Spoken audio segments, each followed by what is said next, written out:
Deer students, welcome to Rabin কাকুর classroom. আজ আমি তোমাদের ক্লাস 5-এর সহজ গণিতের সমাধানের উপায় করে দেখাচ্ছি। কিছু গুরুত্বপূর্ণ ঐকিক নিয়মের অঙ্ক আছে, যেটা আমি তৈরি করে এক্ষুনি সমাধান করে দিচ্ছি। এসো তাহলে করা যাবে। 6টি লাঙল দিয়ে কিছু জমি চাষ করতে 4 দিন সময় লাগে। একটি লাঙল দিয়ে ওই জমি চাষ করতে কতদিন সময় লাগবে? এখানে প্রশ্ন হলো কতদিন সময় লাগবে, যেটা চাইবে ঐকিক নিয়মে সেটা ডান দিকে থাকবে। তাহলে আমরা এখানে দেখি লাঙল সংখ্যা ব্র্যাকেটে টি, দিন সংখ্যা ব্র্যাকেটে সময়।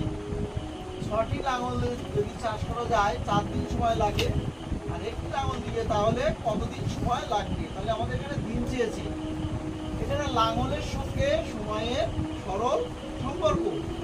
6টি লাঙল দিয়ে জমি চাষ করতে সময় লাগে 4 দিন। তাহলে একটি লাঙল দিয়ে চাষ করতে সময় বেশি লাগবে। বেশি করতে গেলে এখানে গুণ করতে হবে, তাই আমরা 6-এর সঙ্গে 4 দিন দিয়ে গুণ করেছি। আর তাহলে আমাদের মোট দিন সংখ্যা হচ্ছে 24 দিন।